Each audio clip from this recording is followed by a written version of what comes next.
নমস্কার, সকলকে জানাই দুর্গাপুজোর অনেক অনেক শুভেচ্ছা ও অভিনন্দন। তো আজকে ছিল ষষ্ঠী। তো আমরা সকলে, আমি, আমার হাজব্যান্ড, আমার দেওর মিলে বেরিয়ে পড়েছিলাম ঠাকুর দেখতে। প্রথমেই চলে গেছিলাম বেলগেছিয়ার ছাত্রদল। এটা আমাদের বাড়ি থেকে খুব একটা বেশি দূরে নয়, সামনাসামনি। তো এখানে করেছিল পাঞ্জাবের স্বর্ণ মন্দির। অসাধারণ প্যান্ডেলটা করেছিল। দেখতেই পাচ্ছ যে কত ডিটেলিংয়ে কাজটা করেছে। সোনা আর রূপোর মতন যে ডিটেলিংয়ের কাজগুলো এত সুন্দর করেছিল, সামনে থেকে না দেখলে বোঝাই যাবে না। আর দুর্গা প্রতিমাটা তো বলাই বাহুল্য, এত দারুণ ছিল। আর তারপরে আমরা বেরিয়ে পড়েছিলাম কদমতলার উদ্দেশ্যে। কদমতলায় কয়েকটা প্যান্ডেল আমরা দেখেছি, তাদের মধ্যে কিছু কিছু ঠাকুরই আমি তোমাদের সাথে শেয়ার করব। তো তার মধ্যে এই একটা, এটাতে ব্রহ্ম থিম ছিল।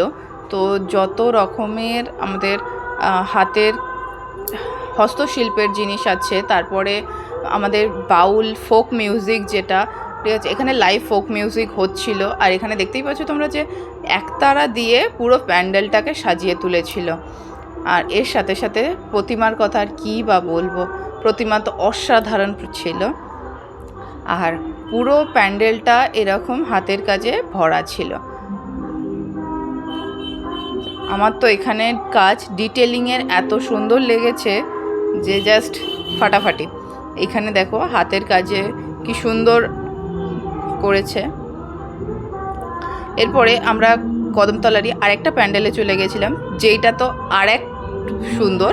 আমি ক্লাবের নামগুলো ভুলে গেছি, আমার খেয়াল নেই, যার জন্য আমি ক্লাবের নামগুলো প্রপার বলতে পারছি না। আর এটাতে এই প্যান্ডেলটা এত অসাধারণ করেছিল, এটাতে হারিয়ে যাওয়া কিছু জিনিস আমাদেরকে মনে করিয়ে দিয়েছে। শালপাতা, যেটা আমরা ইন জেনারেলি ফুচকা খাওয়াতে ইউজ করে থাকি, তো সেইটা দিয়ে পুরো প্যান্ডেলটা ডেকোরেশন করা হয়েছে। আর এত অসাধারণ কাজ করেছিল আর এত ডিটেলিংয়ে করেছে যে দারুণ লাগছিল। তো আজকের মতন এতটাই। দেখা হবে পরের ভিডিওতে। পরের বাকি ভিডিওগুলো কিন্তু আসছে, তোমরা কিন্তু দেখতে হলে সাবস্ক্রাইব করে দিও।